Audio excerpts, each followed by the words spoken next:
Yo, yo, yo, happy. All right. Here we go. Let's get a little bit of bump music.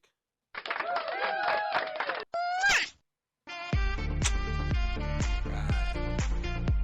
So, happy Wednesday. It's been a little bit. I apologize. Been busy, which is a good thing.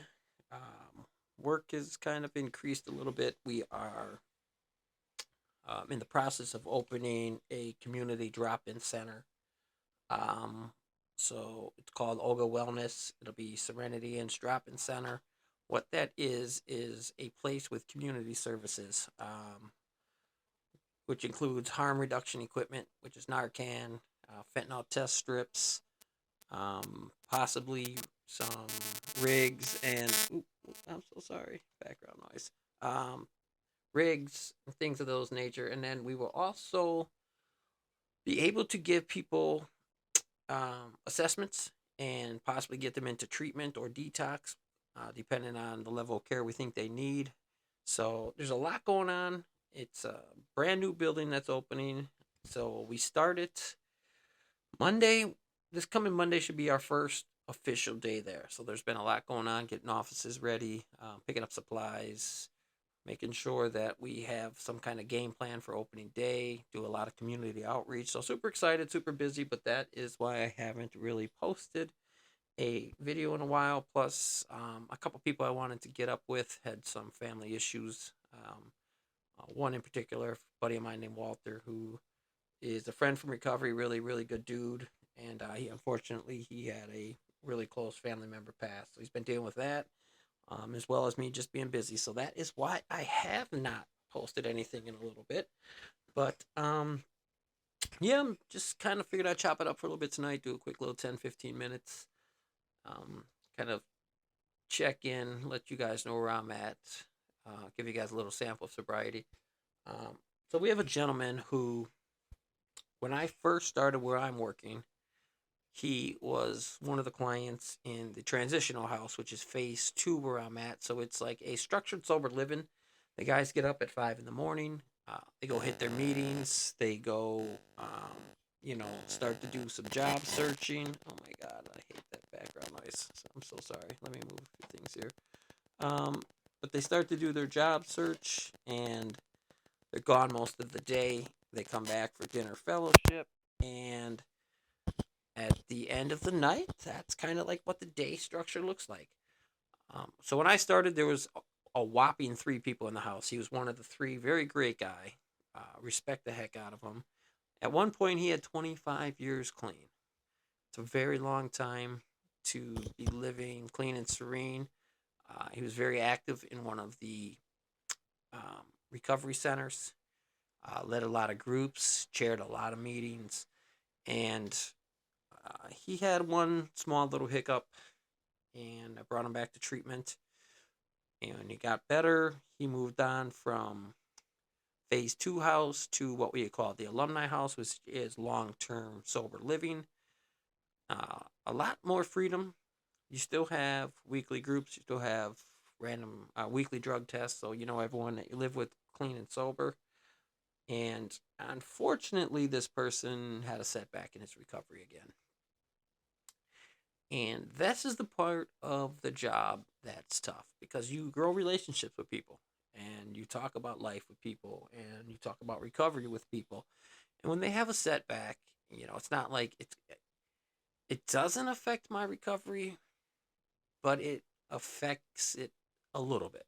So, what I mean by that is I'm perfectly fine in my recovery. I know what I'm doing. I'm clean and sober. I have pictures around me that I'm currently staring at, which is my motivation to do better every single day, and that's my beautiful daughters. But it also affects me though because here's a guy with 25 years clean that I liked, that got to know, and he was part of my daily routine because I worked with him. I seen him on a regular basis. I talked to him all the time, and that changes when you relapse. Doesn't mean I don't care about you. Doesn't mean I don't love you. Doesn't mean I'm not here to help you. But if you're not willing to get help, that means I have to take you out of my life. I cannot have people in active addiction surrounding me and my recovery. It just doesn't work. Again, it's that whole going to the barbershop and getting a haircut thing. You are who you spend time with. You are who you hang out with. So, if I'm spending time with somebody who's in active addiction, it's not going to be long before I say, hey, pass pass it this way. Here's $20. It doesn't take long to go back to those negative behaviors. We spend months and months and months, and at some point, years and years and years, creating new habits and new patterns, and new way of life. But it does not take much to go back to the old way of life. It's something that, some of these guys are doing for 20, 30, 40 years of their life. They're used to drinking, they're used to picking up dope, they're used to using those things to cope. So you're really putting a lot and expecting somebody to be totally different in the course of, a handful of months. It works to an extent, but if things get hard, it's not hard to go back to those old behaviors because that's what we know. That's what's comfortable.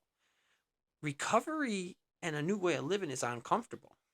And yes, we learn to get comfortable with our recovery, but it doesn't happen overnight. I still, there's times that I still find myself trying to figure out how to deal with things in a clean and sober way. A good example is my kid's mom. I love her to death.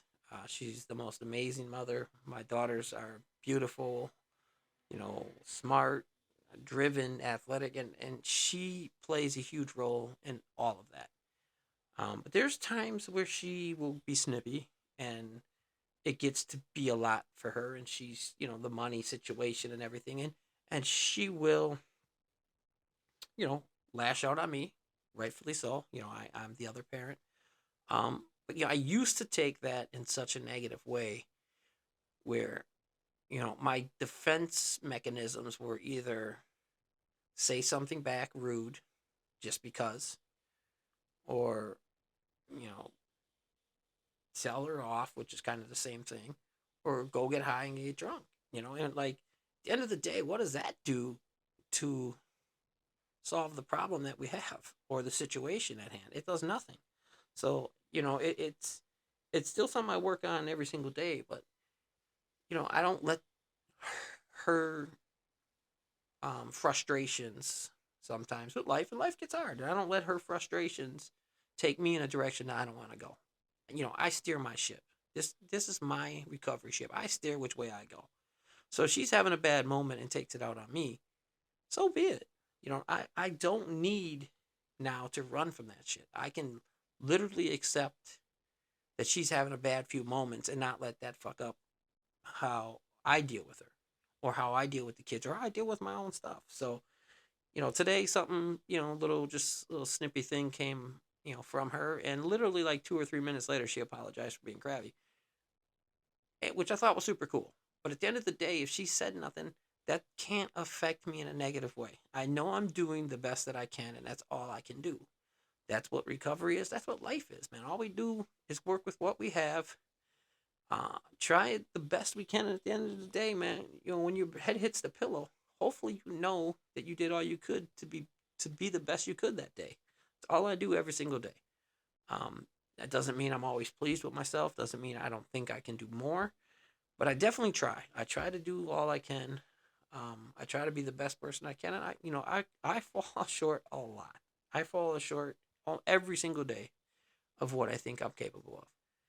But that doesn't deter me from trying to be that person. And that's all life is, and that's all recovery is, man. All we do is try to be the best version of ourselves for the people that we love, and that includes ourselves. And, I kind of went off on a tangent here, and this is all really about a client slash friend who went back out there, man. I hope you find your way. Um, you're an amazing dude. You have an amazing gift of storytelling. You have a passion about you and your recovery that I respect the hell out of. And, again, you just got to find your way, brother. And that's all at the end of the day we need to do is all figure out how to find our way through this thing called life. Be the best version of us we can be. Surround ourselves with people who love us. And life will be all right. It ain't going to be perfect, but We also don't have to sit around and fight demons and, use drugs and alcohol to cope, to drown out things that we don't want to feel. And I did that for a long time. Um, I'm still cleaning up wreckage from my past. I'm staring at paperwork beyond paperwork that's sitting on my bed right now, stuff I have to do tomorrow to clean up some of the mess from the past.